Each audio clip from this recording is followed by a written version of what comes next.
ఎట్లా అనిపిస్తుంది కేసీఆర్ రావడం మీరు ఎట్లా చూస్తారు సార్? కేసీఆర్ గారు బయటికి కదులుతూనే తెలంగాణ కొరకు కొట్లాడిన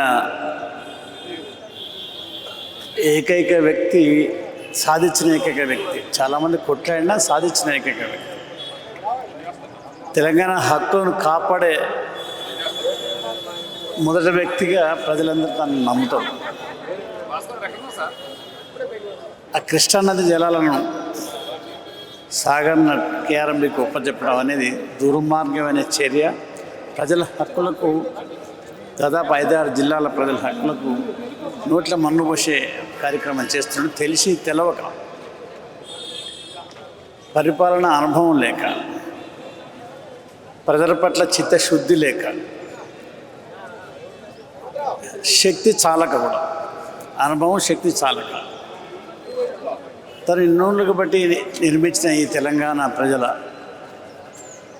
హక్కును భంగం కలుగుతూ తట్టుకోలేక, ఆరోగ్యం బాగలేకపోయినా కూడా కదిలి ప్రజల్లోకి వెళ్ళి జరుగుతున్న నష్టాన్ని ప్రజలకు వివరించాలి.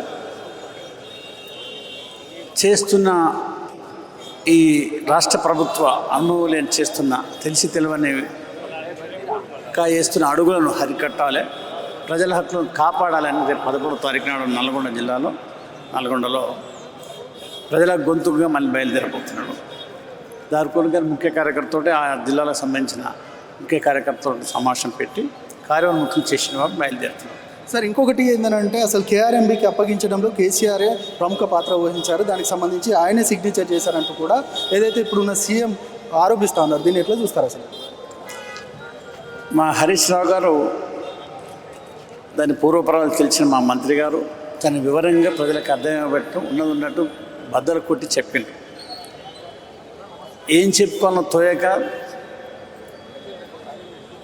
కలిసి పనిచేద్దాం, మీరు ఇంతకుముందు పనిచేసిన ప్రజలకు నిర్మాణం చేసిన, హక్కులు కాపాడిన, తెలంగాణ రాష్ట్రం సాధించారు, ప్రజల పట్ల నిలబడరు, దేశానికే ఈ రాష్ట్రం తలమానిక నిలబెట్టినరు, అనేక రంగాలలో ఈ రాష్ట్రం ల్యాండ్ మార్క్గా నిలబడింది భారతదేశానికి.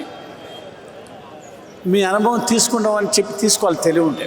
అది లేక చేసిన తప్పును కప్పుచిన ప్రయత్నం చేస్తున్న తప్ప నిరాధారమైన ఆరోపణ. సార్, మీరు మల్కాజ్గిరి నుంచి పోటీ చేస్తారనేది ఓ ప్రచారం. నిజంగా మల్కాజ్గిరి నుంచి పోటీ చేయబోతున్నారా?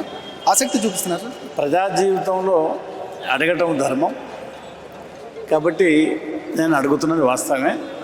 అది ఈ రాష్ట్రాధినేత తెలంగాణ మా పార్టీ అధినేత వారు నిర్ణయం చేస్తారు. పూర్తిగా వారికి అవగాహన ఉంటుంది ఎవరు నిర్ణయం చేయాలని. నేను అడిగిన మాట వాస్తవం. ఇది మొత్తానికి ముత్తిరెడ్డి యాదగిరి రెడ్డి చెప్తా ఉన్నాడు. ఖచ్చితంగా అది అనుభవపూర్వకంగా చేసింది కాదు, కేఆర్ఎంబీకి మేము కాదు, ఆ పాపం అంతా కాంగ్రెస్దే. ఇక ఏదైతే ఆరోపణలు కేసీఆర్ మీద చేస్తున్నారు అదంతా అవాస్తవం. దానికి సంబంధించి ఇక మేము ఉద్యమ కార్యాచరణ కూడా రూపొందిస్తున్నాము. ఖచ్చితంగా నల్గొండలో 13వ తారీఖు నాడు భారీ బహిరంగ సభకు కూడా కేసీఆర్ పిలిపించినట్టు కూడా ముత్తిరెడ్డి చెప్తా ఉన్న సందర్భంగా రావుతుంది.